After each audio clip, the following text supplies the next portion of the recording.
Creo que se apuró, creo que hay mucha gente todavía que quiere ser escuchada, es un debate profundo, creo que nos hacía falta a los argentinos una discusión de este tipo que es tan delicada, ¿no? Porque al apurar genera esta nueva grieta de los que están a favor, en contra, y eso es lo que nos hace daño como argentinos. A mí me hubiese gustado un debate un poquito más tranquilo. Tal cual. Sí. Y si hablamos de puntos de vista, ¿cuál es el tuyo, Gabriela? Aunque ya se Mira, te ha visto en marchas a sí, favor yo, de la yo vida, ¿no? soy cristiana, Sí. pero por sobre todas las cosas soy especializada en derecho, Ujú. ¿no? Eh, proyecto como está es inconstitucional de donde lo mires. Yo creo que si se aprueba y llega a la justicia va a terminar declarándose inconstitucional. ¿Por qué digo esto? Digamos, todo país tiene una seguridad jurídica que se basa en lo que dice primero su constitución y después sus leyes. Nosotros desde la constitución, los tratados internacionales, el pacto de derechos civiles y políticos, la Declaración Universal de los Derechos Humanos, la Convención del Niño, el nuevo Código Civil y Comercial, se estipula que la vida de la persona humana comienza a partir de la concepción. Entonces, si hay vida, hay persona, ¿no? Yo te voy a citar 3 fallos. Por ejemplo, uno de la Corte Suprema de la Nación, que tiene que ver con la época tan nefacta del golpe militar y los desaparecidos, en una indemnización, en el caso Elvira Sánchez, indemniza a la madre por la hija y por la nieta por nacer, que fueron muertas por la represión. Ya indemniza al bebé por nacer, o sea, lo está reconociendo persona. En el caso de la tragedia de Once, decimos 52 muertos porque contamos a la mujer que estaba embarazada, porque si no son 51. Sí. En el caso de Píparo, la condena fue por homicidio en ocasión de robo y el que murió es el bebé que estaba dentro del vientre de la mamá. Entonces, si nosotros tenemos esa concepción, que también es científica, no es una ocurrencia legal de algunos ilustrados que hacen las leyes en nuestro país, nosotros tenemos la obligación legal de generar esa seguridad jurídica y legislar en base a nuestra Constitución. No podemos hacer una ley fuera de la Constitución.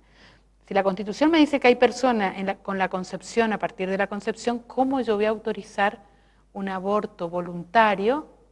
Porque ¿qué estoy haciendo? Estoy matando a la persona. Entonces es muy delicado.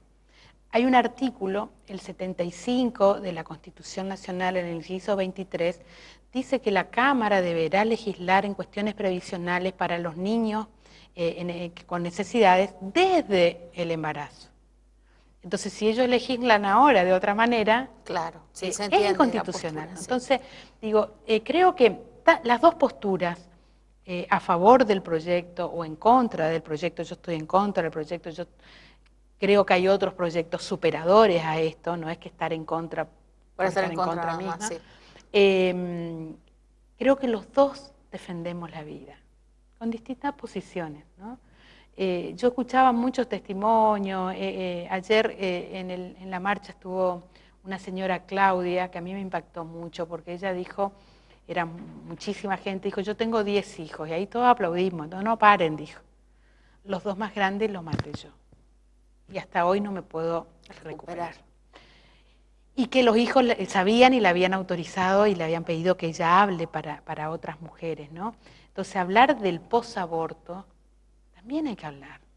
Esa mujer que va a un aborto va sabiendo que hay una vida, o va desconociendo y con el tiempo se entera que hay una vida. Cuando le toca ser mamá de nuevo y decide tenerlo, ahí se da cuenta de lo que hizo tiempo atrás. Entonces, esas secuelas psicológicas nadie las habla y hay que hablarlo. Entonces, No se termina ahí. no termina con un aborto. No, la solución no es. Mirá, Eli, yo creo que acá tenemos que hacer un mea culpa. Sí. Tiene que hacer mea culpa la iglesia, que lo escuché al padre Sergio Castro en una misa hacerse cargo. Tiene que hacer mea culpa el Estado, porque tenemos que trabajar más en la prevención, tenemos que trabajar más en contener a esa mujer o a esa niña adolescente, que tenemos unos niveles altísimos de embarazo adolescente. Tenemos que aprender a escucharla, a contener por qué no quiere tener esa criatura. Si tenemos el camino de la adopción, que también hay que superar la ley que tenemos y mejorar los trámites de la adopción. Tenemos que mejorar la educación. El ESI no está dando resultado porque no se está dando como se tiene que dar. Y hoy en la charla que hubo con Javier Walter, una estudiante de un colegio, no voy a decir el colegio, sí, dijo, lo que pasa es que en casa no nos cuentan. Y en el colegio, cuando nos quiere contar un profesor, viene un papá y se enoja porque van a hablar de educación sexual. Entonces, todavía en el siglo XXI hay familias que tenemos que volver. O sea, ahí está la principal de la autocrítica, es la familia. Tenemos que volver a hablar de estas cosas en la casa. Nuestros hijos tienen que saber cómo cuidarse, porque el aborto no puede ser un método anticonceptivo. O sea, quedo embarazada y yo decido, porque no es mi cuerpo solo, esa criatura tiene derechos. Gaby, cuando se escucha, en este caso, la otra oposición que hace una base, podríamos decir, en la cantidad de muertes que hay por mujeres que se han hecho abortos clandestinos, ¿no? ¿Qué piensan ustedes? Mira, yo lo primero que te voy a decir, esos números no son reales. Al ser abortos clandestinos, solo tenemos la cantidad de abortos que mal hechos que llegan al consultorio porque hay que volver a hacer un raspaje, porque hay que medicar, porque hay que cuidar a esa mujer, y tentamos alrededor de los 50.000 casos anuales. De ahí a 500.000 hay una brecha enorme.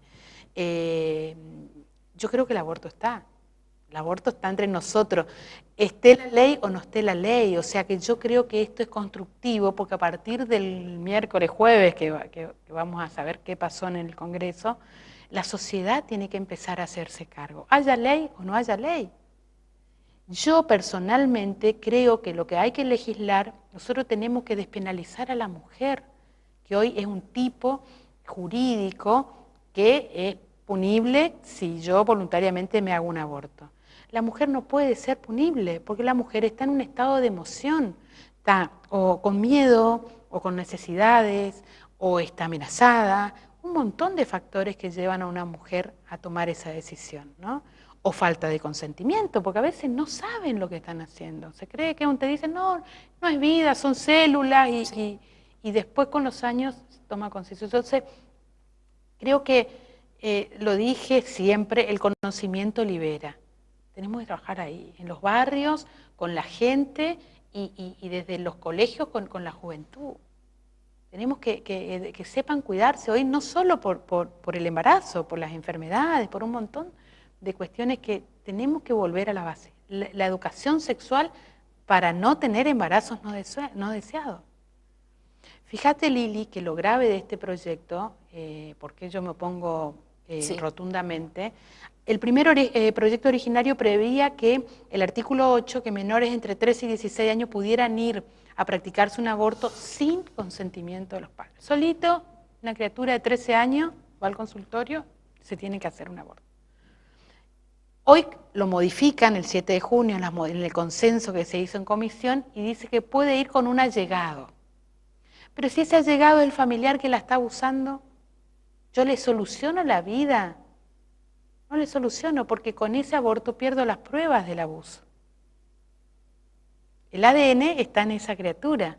Si yo quiero condenar a ese abusador, la prueba está en el bebé. Digo, el tema es complejo. Y yo no puedo obligar a un médico a que haga un aborto si el médico en su examen de conciencia no lo quiere hacer. También quisieron hacer cambios en esa... Lo cambiaron, pero es relativo, porque la clínica tiene que tener, la clínica privada... Uno, aunque sea que uno, y si no tienen, la pueden hasta clausurar.